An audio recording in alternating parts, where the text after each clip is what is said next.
Hello friends, I am Apruti. Welcome back to our channel Plants Space. प्रकृति में हर जीव का अपना एक अलग योगदान है और जीव ही नहीं, हर घास का, हर पौधे का, हर चीज़ का अपना एक अलग योगदान है। हमारे लिए वो चीज़ बेकार हो सकती है, लेकिन प्रकृति के लिए वो चीज़ बेकार नहीं है। बहुत से घास फूस हम हटा देते हैं अपने गार्डन से, लेकिन बहुत से घास भी ऐसी होती हैं जिसका औषधीय महत्व काफ़ी होता है। तो वैसे ही हमने आपसे एक दिन गर्मियों में वीडियो शेयर की थी, जिसमें हमने कमल के पौंड में आपको ततैया दिखाई थी, पीली ततैया, जिसको येलो पेपर वास भी कहते हैं। अलग अलग जगह अलग अलग नामों से जाना जाता है। तो वो पानी पीने आती थी, तो वो हमने आपको दिखाई थी जब उसमें वाटर कैबेज लगी हुई थी। वीडियो आप डिस्क्रिप्शन बॉक्स में चेक कर सकते हैं। तो उसमें हमने आपको कहा था कि ये किस तरह से अपना घोंसला बनाती है, ये भी बताएंगे। तो जैसे कि हमारे गार्डन में हम पानी देते थे, ये गर्मियों का वीडियो है। तो जब हम अपने प्लांट्स में पानी देते थे, ख़ास तौर से इधर वाले जो प्लांट्स थे, ये एक्स्ट्रा प्लांट्स हैं, जो बेकार वाले पौधे थे, वो उनको हमने हटाया नहीं था, लगा रहने दिया था, क्योंकि इनका भी अपना एक अलग यूज़ होता है। यहाँ पे कुछ स्पाइडर प्लांट्स लगे हुए हैं टायर प्लांटर में, और कुछ मरुआ लगा हुआ है जिसको थाई बेसल भी कहते हैं, वो था। तो गर्मियों में तो ये, जब बहुत ज़्यादा गर्मी थी, जब हीट वेव चल रही थी, तब तो थोड़ा बेकार सा था। अब तो ये फिर भी बहुत अच्छा और घना हो चुका है। तो ये तभी की वीडियो है। तो यहाँ पर जब मैं पानी देने आती थी, तो यहाँ पर ये येलो पेपर वास्प मुझे दिखाई देती थी और मुझे समझ नहीं आता था। तो मुझे ये लगता था कि शायद ये गर्मी की वजह से ठंडक पाने के लिए ये पानी जब जब मैं पौधों में डालती हूँ तो ये वहीं वहीं आ जाती हैं, लेकिन ऐसा नहीं था। ये क्यों आती हैं? तो ये जब मैं इस तरह से वाटरिंग करती थी, तो इसमें ऊपर टहनियों की तरफ भी पानी चला जाता था और इसकी वजह से ये सॉफ्ट हो जाती थी।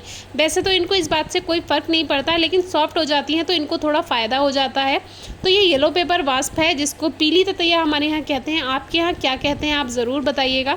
तो ये टहनी पर इस तरह से लगी हुई रहती थी। मुझे ये लगता था कि ये कुछ खाती हैं, लेकिन फिर मैंने इनको ध्यान से देखा और फिर मैंने इसके बारे में पढ़ा भी, तो पता चला कि ये जो लकड़ियाँ होती हैं, उसका जो ऊपर का पार्ट होता है, उसको खुरचती हैं ये। तो उसको खुरच के, यानी कि स्क्रैच करके, ये अपने मुंह में इकट्ठा कर लेती हैं और उसको ये चबाती हैं।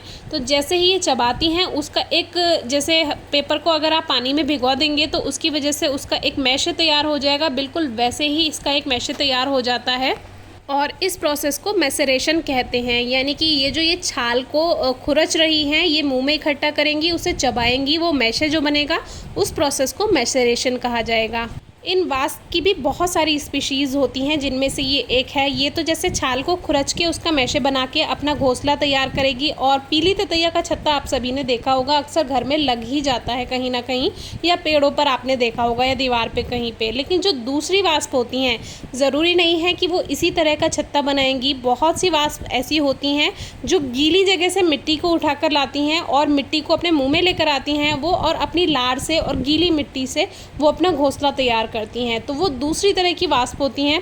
प्रकृति ने हर तरह की जीव को अपना अपना एक तरीका दिया है। और एक बात, इनका क्या योगदान है प्रकृति में, क्योंकि आप सोचते होंगे कि हर चीज़ फालतू में ही है, तो फालतू में कुछ नहीं होता है। ये भी एक तरह की पॉलिनेटर ही होती हैं। ये भी प्लांट्स पे जाती हैं और एक प्लांट से दूसरे प्लांट पे ये अपना भोजन तलाश करने जाती हैं, क्योंकि ये छोटे छोटे इंसेक्ट खाती हैं। इंसेक्ट में लार्वा, कैटरपिलर कुछ भी हो सकता है, या छोटे छोटे पंछी जो पंखी होते हैं वो हो सकते हैं।